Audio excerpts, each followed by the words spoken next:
તમારા અહીં આજ પગલાં થવાના ચમનમાં બધાને ખબર થઈ ગઈ છે.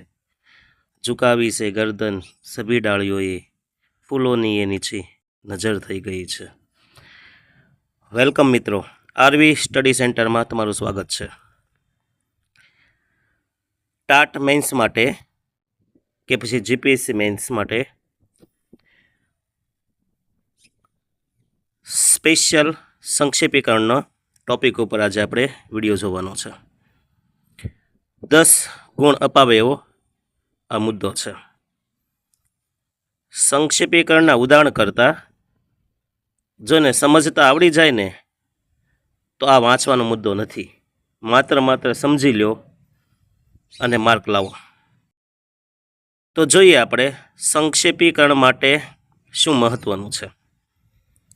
તો પહેલાં તો આ જે મુદ્દો છે ને એ આપણે ઓલરેડી 10માની 12માની બોર્ડની પરીક્ષામાં, અન્ય પરીક્ષાઓમાં પણ આપણે આમનો સામનો કર્યો છે. પણ એ વખતે આપણે ઔપચારિક આપણી રીતના સમજ વગર શિક્ષકોએ કીધું કે ત્રીજા ભાગનું કરી નાખવાનું, કાંઈ ન આવડે પહેલી લાઈન, વચ્ચેની લાઈન, છેલ્લી લાઈન ભેગી કરી નાખો, વાત થઈ પૂરી. તો એમ નહીં, શિક્ષક બનવા માટે આ લખવાનું છે. હવે આપણે વિદ્યાર્થી નથી.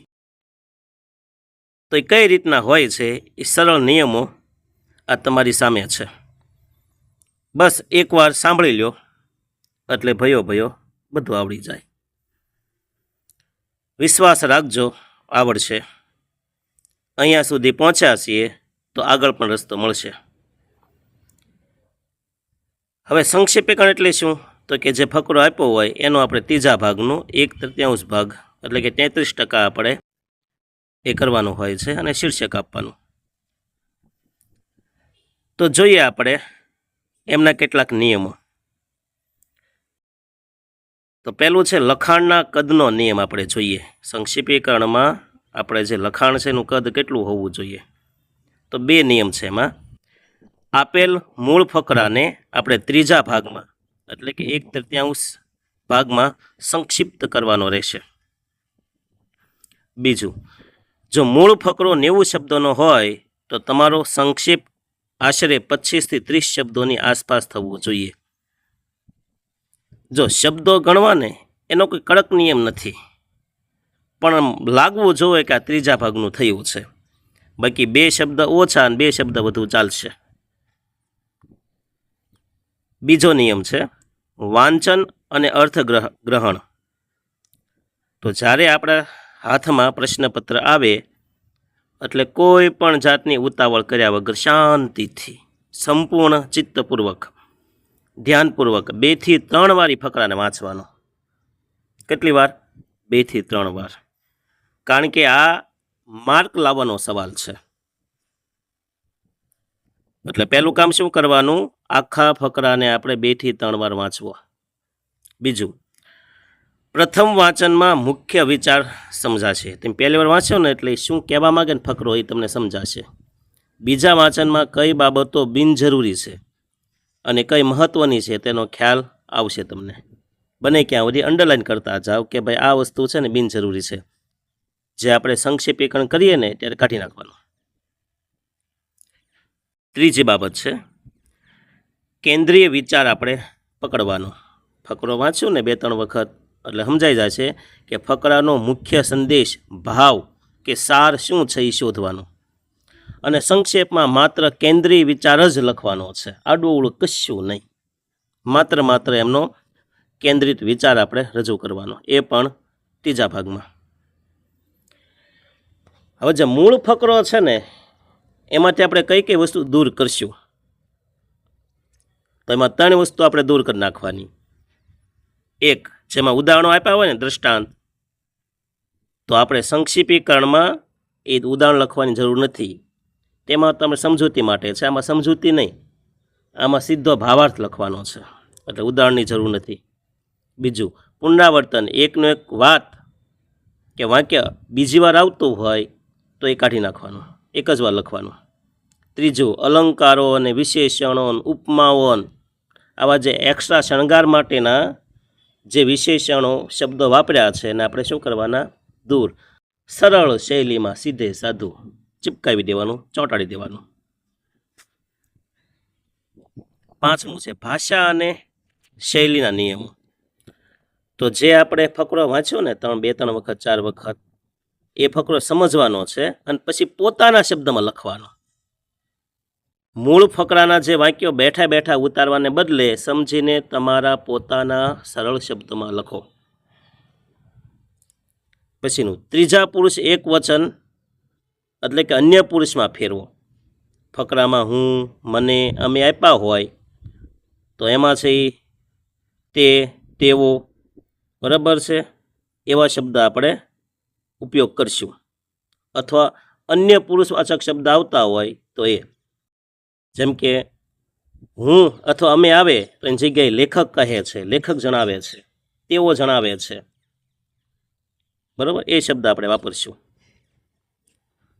પછી આવશે જોડણી અને વ્યાકરણ ભૂલ નહીં થાય. શિક્ષક બનવું છે તો આની કાળજી લેવી પડશે કે વાક્યો છે ને સળંગ અને અર્થપૂર્ણ હોવા જોઈએ.